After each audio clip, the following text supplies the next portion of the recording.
Welcome to the Total Soccer Show quick take, hot take of Trinidad 2, USA 1. I'm Darryl Groves, Taylor Rockwell. USA are out of the World Cup, Taylor. There's obviously a feeling of shock in this room. It is not what we expected. We're recording straight after kickoff, maybe a couple of minutes after. I guess the first question is, what happened? Like, from our first watch through, what happened in this game? I think the thing that, to give you the credit, you spotted fairly quickly is that the United States just had no width. They went with the exact same formation, the same lineup as they did against Panama. And, yes. I mean, I think Trinidad maybe came a little prepared for that and were more aggressive overall. I'm not sure overall. they even had to. I just think maybe given Trinidad's just natural shape, right? The 4-1-4-1, they've done that a lot. And given their field conditions, this was absolutely the wrong choice. And it's very easy in hindsight, but 100% Bruce Arena got this wrong. Yeah, absolutely. And I'm going to go a little bit personal to start, because I'm going to say this is the third time that we've seen the United States in an uncomfortable setting, and they struggle. And it makes me wonder if maybe Alexi Lalas isn't wrong. That it is, like, I was willing to defend it last night when we saw the players being carried across the water and like, oh, they don't want to get their feet wet, you run the risk of blisters. But like, at a certain point, some of the body language tonight, it just made me wonder if players were just like, yeah, this sucks. Like, it's hot and it's wet and I don't want to be here, and like, let's just get the draw and go home. And that's the mentality you have. That's the result you get. I think, okay, so there's definitely a thing of, there's going to be someone out there saying the players don't care and that's why they didn't get it done. Yeah. Every player cared, right? But I think there's a different way of showing that you care, and sometimes it's to sort of put effort in and run around and close things down, and sometimes it's to sort of be so frustrated that you slump your shoulders and don't sort of get on with it. And I think we saw a little too much of that, especially early on from the United States, right? We saw a lot of energy and sort of serving the ball into the box and trying to get things done towards the end, but that was kind of needed from minute zero. Yeah, and instead I think what we saw was a lot of the kind of telltale signs that things aren't going right. So it starts with the United States not having width, so the passing is like short passes through the middle, but on that field, it seemed like the United States couldn't get it going. This is the key tactical problem, right? The key tactical problem is too many numbers in the middle, not enough width. And then if Areola and Nagbe go wide, then Michael Bradley's exposed. Yeah. And so they stayed narrow, and so we never had width, and so we never managed to move the ball because of the bumpy field and the fact that Trinidad would close us down quickly. Yeah, and I get that, and I know there's going to be excuses, and I know the field was bad. We saw plenty of players fall and have traction problems.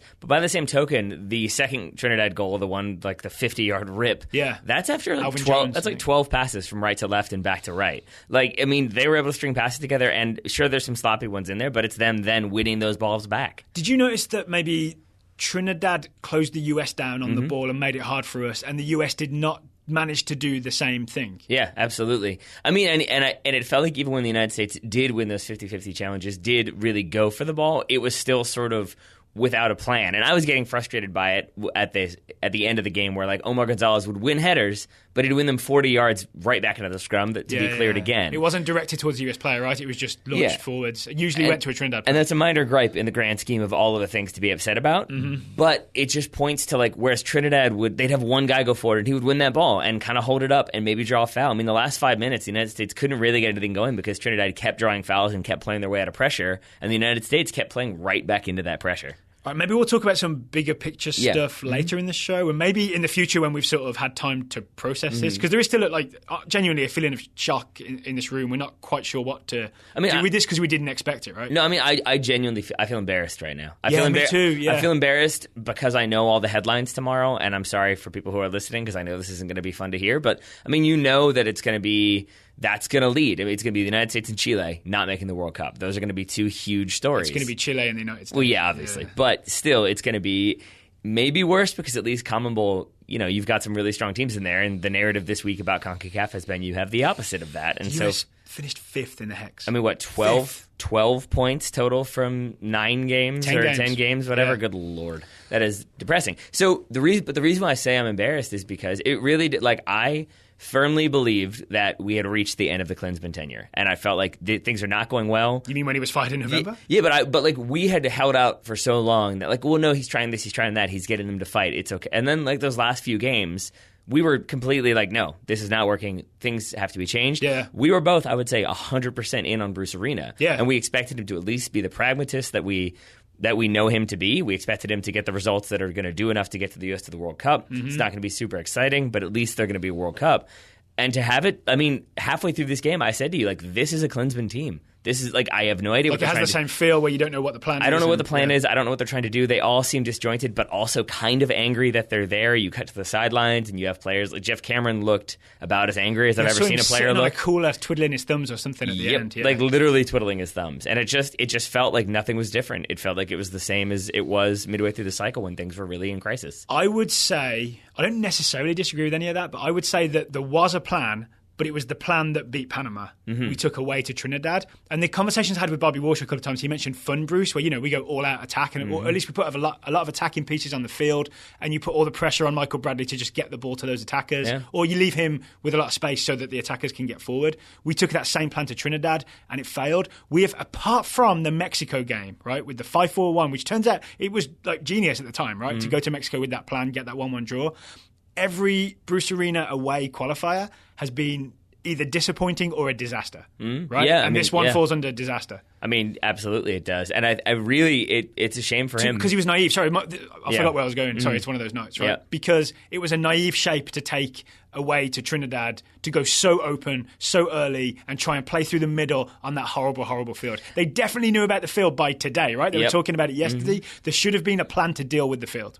Yeah, I mean, and I would say to be that open, but in like the worst possible way, to have like just consistently players stretched, and it was the kind of all the things that we've seen that are frustrating. It was Michael Bradley dropping between the center backs and not seeing any U.S. players between the center backs and like anywhere. Like they were off screen. So it was Michael Bradley trying to ping the ball long or maybe dribble the ball forward slowly. It was the United States being hesitant. When they would get forward, it didn't seem like it was with any sort of cohesive plan and any players really making smart runs. It was just too many players get the ball in there and let's all panic. I think we were calling from like the 20th minute on to change the shape and just get some guys wide, right? Like get an extra central midfielder in. And I would have taken off maybe a striker, or I might have taken off Josie Alto or Bobby Wood, and had an extra midfielder alongside Michael Bradley and asked Areola and say Pulisic to go wide. Maybe I'd taken Nagbe out and done that just to give us some width instead of trying to force that ball through the middle on a soggy field where the ball wasn't moving properly and Trinidad had numbers already. Yeah, I mean, and I'm not naive. Sure it's naive. I know people will be frustrated with singling people out. People already were when I tweeted about Josie Altidore and his effort this evening.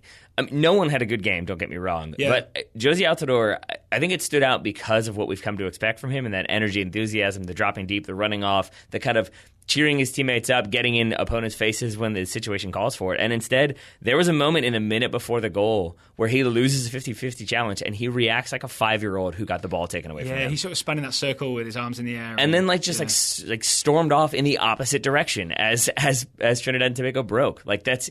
Again, it was just so strange. It was just a team that didn't look like they wanted to be there. And again, I know we're not trying to go down that road of like, they just didn't want it. I don't believe that, but I believe that they didn't expect it to be this way. It felt like... To be this hard. Yeah, I mean, we've played it, obviously not at this level with this amount of stuff on the line, but we've played in that game where it's like, oh, like this is a bad team. They're last in the division. Oh, they've only got 10 people showing up. We're going to crush this team. And then they come out and they play really hard and you lose that game. And it felt like that. It felt like, oh, the conditions are bad.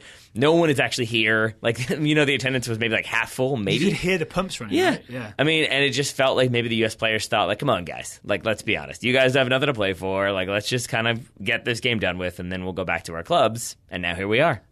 Okay, again, don't disagree. Yep. I want to get to this idea that the sin here is that Bruce Arena was naive away from home. Sure. And how many times did we have balls lifted over the top and it had to be a slide tackle from Omar Gonzalez or a last-ditch tackle from DeAndre Yedlin? So there's not just the two goals, right? There's it seems we haven't seen it again, but I think Omar Gonzalez almost gave away a penalty. It should have been a penalty, yeah. After the own goal. But it's that thing, we were so celebrating the idea of like, give Michael Bradley more work to do so everybody else has less work to do and, vacate the midfield a little bit. This game, all that came coming back at us, right? And so many players running through and getting in behind that it just seems like, again, in hindsight, Bruce Arena not the pragmatist we thought because of this naive selection and shape to go away to Trinidad. But see, that's the thing is like the only issue I have with that, and I don't necessarily disagree, it's just that like it's still not as though he set it up that, like, we're going to do something completely different. We're going to put 4 attackers on there. Like, we're going to crush this team. We're going to show everybody. Second half, it kind of was, right? I mean, yeah, but not to start. And that's the thing is, like, when you say, like, oh, they were naive, it's more like, oh, we're just going to go out there and kill this team. And then you don't really have a good defensive plan. No, I'm saying the shape is naive, not the players' mentality is naive. Just the tactical plan that Bruce Arena gave them was naive when all we needed was a point. And I guess what I'm objecting to is that I think naive is I think it was dumb. Like, I think naive is like you have this like... Maybe I'm just more polite. Well, but like in my mind, naive is sort of this like innocence, this wide-eyed, we're going to go out there and like play this attacking, attractive soccer. We're going to win on the road. We're going to get it done. Like, that's naive. To me... That's what I think it is. But no, but what I'm saying is like he didn't just throw a bunch of numbers in there until the second half. It wasn't like the United States is going to go out there and really go at them right away. It felt like we're going to do the same thing we did against Panama. Trinidad aren't very good. We'll get the result. That's fine. It just felt dumb. It felt like there was no real approach. Is this a things can be two things moment where it was both naive and dumb? Yeah. I mean, obviously, since the United States is not going to the World Cup. Okay, one thing maybe to touch on is, again, the field conditions. Yep. I noticed the US did not close Trinidad down half as fast as I would have wanted. I'm thinking specifically of the Alvin Jones goal where sort of, I think, was it Nagby maybe was scrambling over to try and close him down but wasn't close enough. That may be a tactical shape thing. Villafana was not close enough when I believe Jones again put the cross in and Omar Gonzalez scored the own goal. That one is very strange because if you watch it again, the cross goes behind Villafana. Yeah. So I think you pointed in front of, right? No, I mean, he is facing his own goal at that point. Like that's the direction, and then it goes all like behind him. Yeah. So, and I think your point there was that, speaking as a defender, that he was probably anticipating that the player was going to try to get down the line, so he was trying to cheat a little bit. And I think that is probably the field conditions, that he doesn't want to get beat for pace and give an easy cross. So instead, he kind of stands off a little bit more and ends up getting punished for it. And so one of the things I was thinking is that the US players weren't sort of closing tight and hard, not just in that Villafana situation, but all over the field, because they were a little unsure of their footing. And it almost seemed like maybe one of the instructions was like, don't go charging in. They'll go around you, you'll lose your foot in. Or and again, in hindsight, foul, maybe that's the wrong idea, because what I saw from the US at least is the field was so bumpy and wet and bad that it was very hard to control the ball. So therefore, it's better to put someone under pressure. Even if you lose your foot in, they're more likely to lose the ball. And that's the calculus that Trinidad seemed to make, and the US went the other way and paid the price for it. I mean, yeah. or, in some situations, scored goals for them. So that's good. Do you want to talk about the Omar Gonzalez own goal, which in hindsight is going to be... it's going to be talked about for a long time. I'm trying not to go down that road because I know that that's an emotional reaction to be like all of these players' reputations are tarnished. I do think Bruce Arenas is like it is kind of irreparably. Yeah, we can talk about that later on. Omar, I think you're right though, is going to be similar to Wondolowski in that Belgium game.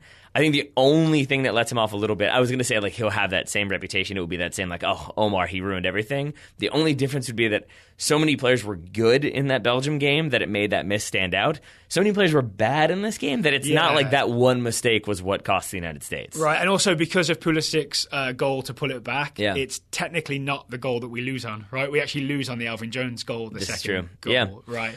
But with that said, I mean, again, there is a little bit to be said for the field that ball skips probably faster than Omar Gonzalez expects, and he's probably a little bit slow to close down. But I think your point is correct that he doesn't want to go in 100% because he's worried about losing his footing, clattering into the defender, conceding a penalty, though that didn't bother him a couple minutes later when he almost did concede a penalty. I would argue that, so the bounce is what makes You're right, it was literally a minute later that he almost conceded a penalty. You look at your notes. Yeah. So the bounce is what makes him have the bad connection to score the own goal. But we sort of came to this conclusion while watching it, right? That the idea is if you know the field is bad and you're fully prepared, then you're sort of don't let it bounce, meet it before it lands. Yeah. Which is sometimes easier said than done, but is there an argument there that it's sort of not adapting to the conditions? Well, I would say maybe if you wanted to go down this road, I think that's the third time I've said that, I apologize. It's one of those nights, as you've already said. Well, one road was closed for us today. This is true. Yeah.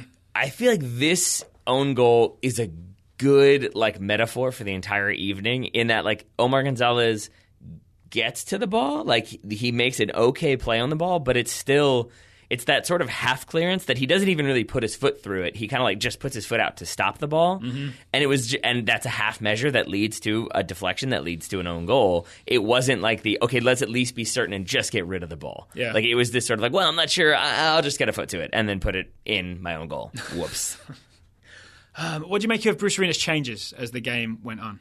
Substitutions is what I mean. I mean, we both felt like it was screaming for changes. I'm glad he made one at halftime, but I think I would have changed it up. I mean, after that first goal, I think it was shades of when Panama recognized, things are not working, we need to change things when they were losing to the United States. It felt the same in this game, that it was pretty obvious pretty quickly that things weren't working, and it wasn't just nerves, it wasn't just the field. Yeah. There was no rhythm, there was no real awareness of what players were trying to do, and I think that's where the shape should have changed probably, and then at halftime I think it should have been a couple more changes. Yeah. But I'll also say there weren't that many attacking options to come in after you make the changes he made. Yeah, I guess when you start with a lot of attacking options on the field, then you only have so many more to bring in. Again, I would go back to the change that needed to be made. I would say as early as like after Trinidad scored their first goal, but half-time at the latest was to have two actual central midfielders whose job is to be in central midfield and then get some guys wide and sort of, stretch Trinidad out a little bit. Yeah. We never did it. Because even when Dempsey came on, it was Dempsey for Areola, right? So what I saw was that Dempsey played the Pulisic role, like the one behind the two strikers, and then Pulisic played the Areola role, which is like the right mid, but also the right centre mid, but also maybe the right winger. And there was either those guys go wide and Bradley's exposed, or those guys come central and we've got no wingers. And that was the whole problem the whole game. Yeah, it was. And then I think I was like, okay, so they're doing like a 4-3-3. It's compact in the middle, then they're spreading it out wide. They have a little bit more ability. Okay, and I can understand that. And then I think after like 5 seconds, you're like, no, I think it's the same. Yeah. I think Pulisic has just dropped in and Dempsey's just doing the same thing, only not as well as Pulisic theoretically should. Can you believe it was only, 3 or 4 days ago we were talking about how this 4-1-3-2, it's kind of like what Real Madrid do, and Bradley's the Casemiro, and there's like Modric and Kroos and Isco. And now I really thought we might be able to like fine-tune this formation, which is what we've always wanted here, right? Is the Total Soccer Show wants the US to choose a shape, choose a strategy, fine-tune it, get it right, maybe make little tweaks for different games. I really thought we might have found something after that Panama result. And now seeing how it looked against Trinidad away, obviously, and given the fact that Bruce Arena is almost certainly not going to be offered a new contract, right? I mean, he won't need to resign, I don't think. I think his contract just ends and that's it. Yeah, I think so. We won't be sort of working on this formation anymore. No, I mean, I'm assuming his contract goes to the end of the World Cup, so I'm assuming he won't stick around until then. But I'm going to guess he'll either be fired or resign so that he won't get paid until the end, right? Just as a sort of matter of principle. I'm aware that there's a decent chance that like he resigns, they appoint somebody tomorrow. My guess is what we'll see is press conference resignation. We'll see a resignation, and then we'll have an interim manager. My guess is until the end of the World Cup, because you kind of want to keep your options open just in case there's another manager who kind of finishes their stint with another national team. You've got Major League Soccer as well; that's in full swing. So if you're going to go from that pool, you got to wait till the season's over. So I bet we have an interim situation for a while, but it's okay because there's not really much to play for. And that's kind of the depressing reality. Right. So the evening went from, okay, we're losing, but the other results are going our way, we're still in third place, to, oh, no, we're going to have to play Australia next month, to very late on when Honduras score.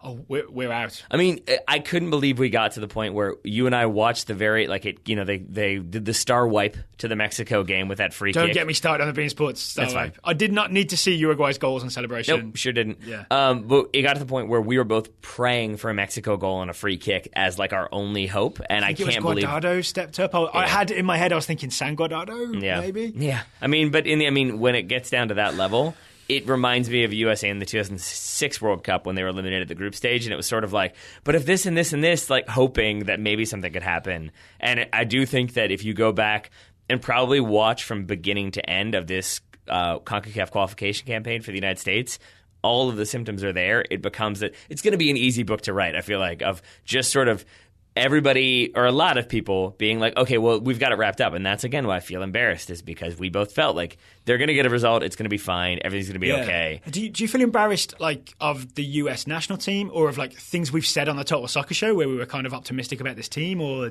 Again, all of the above? I think I feel like, if you want my honest, like, emotional reaction, I feel sad and hurt by the team. I feel embarrassed by some of the things that we've said. Not that, like, we were wrong, but just that sort of, like, I really never thought there was going to be a situation in which the United States wasn't going to the World Cup.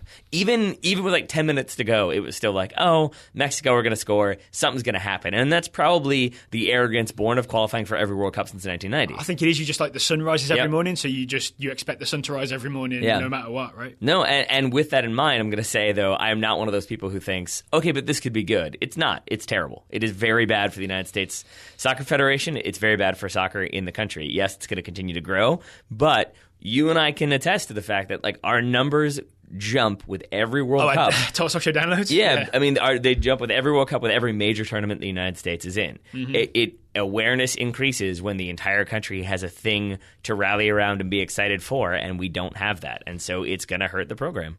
The program, the Total Soccer Show program, or the US Soccer program? No, we'll be fine. We'll be okay. We'll still get some listens. The World Cup is still the World Cup. It will still be exciting to watch. It just will be a little bit tougher, but that just means I am all in on England. So my second team is now my first team. There will be also I mean, probably the US will have some international dates in November. There'll be some friendlies, maybe, with the interim coach or the full-time coach. We don't know. We're sitting here, we have no idea right now. I know you were guessing at an interim coach. There could be someone someone given the job 2 weeks hence. Yep. I think that's going to be a whole conversation. I think it's not a good idea to have it right now. No. Maybe, okay, so this was our quick take, hot take. It's obviously very kind of emotional and weird because we have not qualified for the World Cup, and I think both of us are still processing that. Yeah. Are we going to go across the street maybe and get a drink after this and try and... Yeah, probably. Yeah. I mean, that seems to be the only logical course of action. I just see, no, that's the thing. No, no talking, at least there's going to be 5 minutes of like from a movie, like sitting at a bar, staring off into space. We have to do that? We have to do that for a while. Right, then maybe we can talk about the game. Okay, we'll do that. That said, I'm pretty sure it's impossible to shut me up, so I'll probably talk a lot. We'll see what happens. If we do a show tomorrow, normally we would rewatch USA Trinidad and do our deep dive tactical review. Honestly, I can't. Nope. Yeah, I can't. We don't want to put ourselves through that. I also don't think, unless I've misread our listeners, no one's going to want to hear sort of a 40-minute tactical. Based on the texts and tweets I'm getting, no one wants to hear that. Right. Yeah. So maybe what we'll talk about is what could happen going forward, right? We'll look at sort of who the possible coaches are. We'll do an early rundown of like who it could be, what could happen, maybe some of the personnel changes that could happen. Fabian Johnson, I just realised that that's going to go down as a thing that it was a shock he wasn't called up. I think that was, and the job wasn't done. That was a Neil Blackman tweet of like, Fabian Johnson sure could help right now. He probably could have. Yeah. Apologies to Neil if that was not him, and apologies to whoever it might have been. Yeah. You know, it was Neil Blackman's birthday today as well. This is probably not the best. Happy worst birthday ever. All right. Do we have anything else to say, or should we wrap this up and come back tomorrow? I do have one more thing to say, which is I alluded to it earlier. I do think that this really, really tarnishes Bruce Arena's reputation. He's still going to be the manager that did what he did in 2002. It's still going to be the manager who did what he did. Did what he did in 2008. Yeah, and like you can't take away what he did at UVA, at DC United, at LA. But the reality is still it's going to come down to really good 2002 World Cup, terrible 2006, failed to get us to the World Cup. Blame Klinsmann if you want, but the reality is it's going to be Bruce Arena who ends up coming away with most of the blame. I honestly think I might be in the wrong timeline. It feels that way, right? I didn't really want to go down that road. Fourth time. Ever since the British referendum of June 2016, let's call it that, I've really felt like I've slipped into the wrong timeline and I need to find the portal to get back. If it helps, I've almost brought that up 3 different times already. So I've just chosen to try to not make it even more depressing. But I mean, that's about where I am, and we'll see where we go from here. But I think Bruce Arena I hope he doesn't try to be cute in his press conference. I hope we don't hear any of his sarcasm. He's been very cute through the games he's had. Yep. Right? He's been cute with sort of the air of confidence that, don't worry, we're definitely getting there. Yep, and I do think that there should be a cold, hard look at everybody at U.S. Soccer. I've already seen a lot of people saying that this is Sunil Gulati's fault, that he has to bear some of the responsibility here. Wasn't there going to be his election? I can't remember the date, I'm sorry, but there's going to be a U.S. Soccer election. I think if I was him, I maybe wouldn't stand now. I mean, I would say the only thing would be that he'll probably want to say, like, oh, we did what we could. We changed it when we could. There was no way of knowing, even though there are rumors that they tried to fire Jurgen Klinsmann like 3 times previously. And I think also there's probably that element of he wants the what's it called? The comeback story. He wants to be able to say, like, yeah, things were bleak, but I led this turnaround of the program that got the United States to the 2022 World Cup, and everything was grand.